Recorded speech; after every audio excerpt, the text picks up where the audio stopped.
今日好開心，因為咧可以嚟到咧我哋荃灣商會啦呢間咁好嘅學校，一齊咧去舉辦呢個跳舞比賽。因為我知道咧小朋友上台咧必定係好興奮、好開心。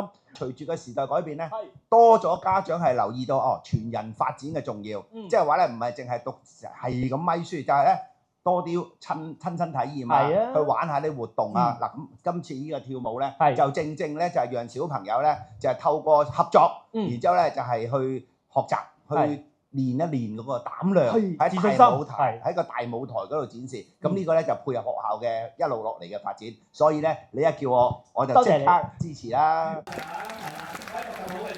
Hello， 徐校長你好。Hello， 文新哥哥。真係好耐，你都叫我文新哥哥。徐校長啊，今次咧就帶咗好多小朋友咧嚟表演喎。點解會參加今次個活動嘅？我覺得咧呢個活動都好有意義嘅，叫做童心嘅一個比賽啦。咁其實我覺得小朋友咧係好應該喺舞台上面發揮佢哋嘅所長，同埋咧建立佢哋嘅自信嘅。非常之好啊，係啦。我知道咧，其實你學校都有好多特色啦，同埋亮點喎。不如又同我哋講解下。我哋東華三院嘅幼兒園啦，咁其實佢哋都好着重6C嘅一個叫做課程嘅結構咁樣。咁其實6C係包括咗溝通啦，培育佢哋面對未來嘅能力啦。例如可能佢哋要有創意嘅，要識得解難嘅，同埋佢識得同人哋相處啊，或者係做一個好好嘅世界公民。咁呢個咧就係我哋成間學校嘅亮點啦。哇，非常之好，一個好嘅理念啦，令到小朋友未來喺社會當中咧，一樣咧可以做得更加好嘅。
啱啱咧小朋友都表演咗啦，你覺得咧表演成點啊？同埋咧可唔可以講啲鼓勵嘅説話俾佢哋啊？我覺得佢哋好叻啊！係啊，因為其實佢哋唔止第一次面對舞台啦，不過我見到佢哋咧一次比一次更加有自信。係啦，就算可能啊，原來有時同伴啲走位有啲唔啱喎，咁其實佢哋有互相提醒啦。我會見到佢哋係互相合作啦，同埋佢哋越嚟越有自信去面對每一次表演。越嚟越成熟啊，好有執生能力啊！係啊，不如咁樣，我哋俾個 like 佢哋啦。耶！